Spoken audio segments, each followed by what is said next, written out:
And look, about your home, the thing you worked your entire life to pay off. It just became an ATM machine, and you are not the one making the withdrawals. Someone else has your PIN. They're pulling money out every single month, and it's completely legal. And nowhere is this theft happening faster than in the 5 safe states that just broke their promise to you. You were told these places were a fortress, but now you're locked in. It's not just that costs went up. It's not inflation. There is a specific mechanism, a system that was designed on purpose that turns your home equity into their operating budget. And in 2025, that system just collapsed. And in 2026, everything changes.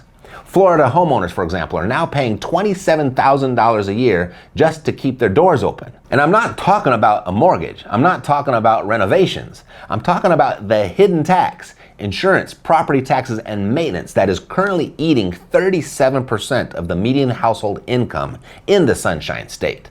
That is more than most people pay in federal income tax. You were told to move to a safe state. You were told to, hey, come to Texas, come to Florida. We have no state income tax here. It's basically free money. And you believed them. I did, because why wouldn't you? It sounds delicious. It's the financial equivalent of a diet that says you can lose weight by eating donuts. But here's the terrifying reality the brochure didn't mention. The safe states are no longer safe. They have become wealth traps designed to lock your equity in a cage and bleed it out through fees, assessments, and premiums that are rising faster than a helium balloon in a hurricane. If you live in one of these safe states, or if you're thinking about moving there, you need to stop packing immediately until you hear this, because the game has changed. The rules have been rewritten. And if you don't understand the new growth Ponzi scheme, your retirement fund is going to end up as collateral damage. So in this video, we are looking at the 5 states that lied to you and the specific active defense strategy that you need to escape this trap, because it's not an accident. For the last decade, states like Texas and Florida have been running what economists and people with functioning eyes might call a growth Ponzi scheme. And here's how it works. A scammer offers an imaginary investment opportunity, offering a huge return on investment. Investor A comes along and invests. Now, the scammer doesn't actually have the money to pay Investor A if he wants his money out. So he takes on another Investor B. He uses the money from Investor B to pay Investor A, pocketing a little for himself, of course. But how does he pay Investor B? Easy. He just brings on investors C, D, E, and so on.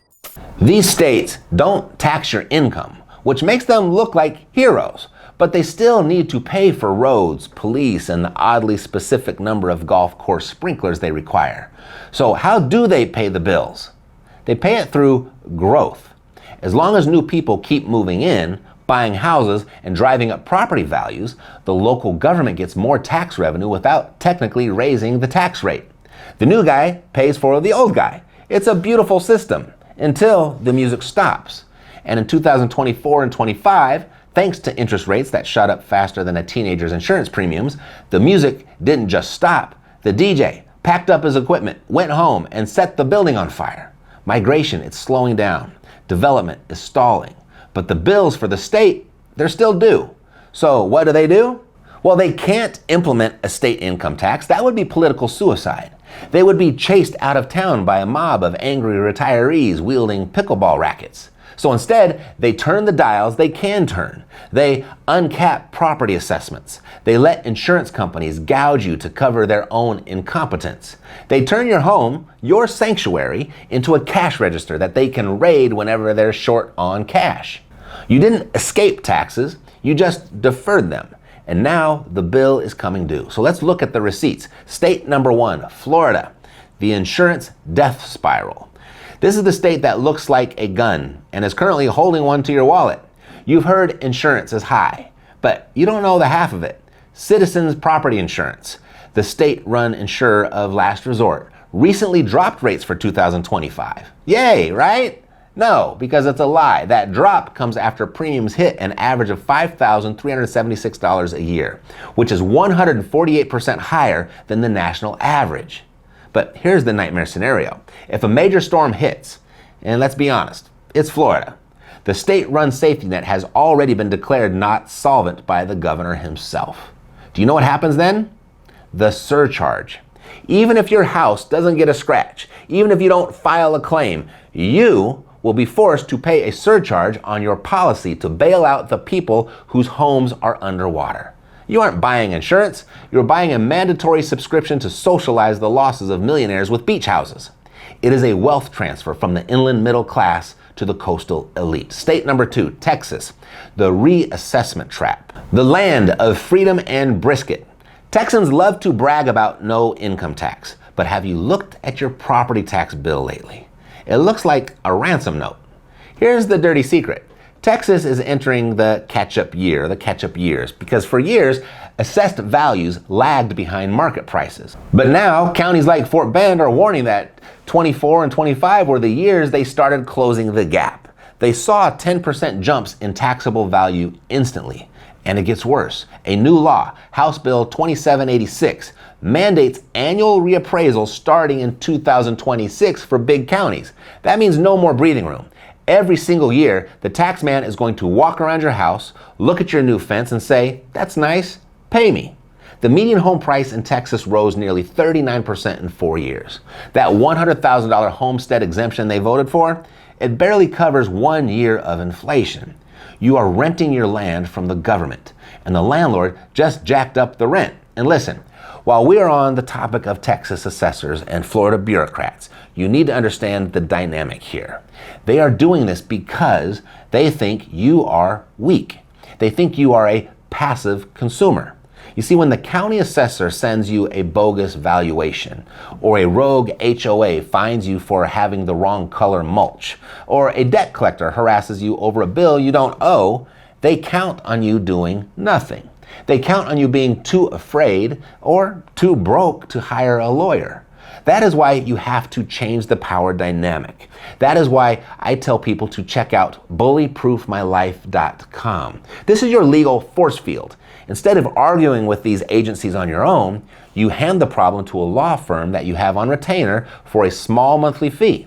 One letter from an attorney does more damage than your 10 angry phone calls ever will.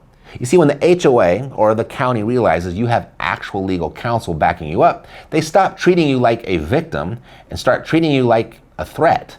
So if you're tired of being pushed around by paperwork, go to bullyproofmylife.com and put up a shield. State number 3, Arizona, the water Ponzi, where it's a dry heat and getting drier. You see, Arizona has a problem that makes high taxes look cute. They are running out of water. The state recently paused development on huge chunks of land because there isn't enough groundwater. In Queen Creek, a poster child for this crisis, median listing prices plummeted 6.9% year over year. Think about that. In an inflationary economy where everything costs more, everything is rising, these houses are losing value. Why? Because 300,000 planned home lots are stuck in limbo. If you own a home there, you are sitting on a time bomb, because eventually the market realizes that a house without guaranteed water is just a very expensive pile of drywall in a desert. State number 4, Tennessee, the no-limit nightmare. And this flies under the radar because aside from Nashville, people think it's really cheap to live there. And it kind of is, or is it? Tennessee is one of only 4 states with zero caps on property tax revenue increases. In Nashville, some homeowners saw property values jump 80% in a single year. Davidson County raised taxes 60% in 5 years. In Florida and Texas, there are at least some limits on how fast they can bleed you. In Tennessee, the sky is the limit. Retirees on fixed incomes are getting assessed out of their paid-off homes. You spend 30 years paying off the mortgage only to get evicted by the tax assessor. State number 5. Actually, there's 2 states here that I'm grouping together. I'm calling it the West. The first state, Nevada.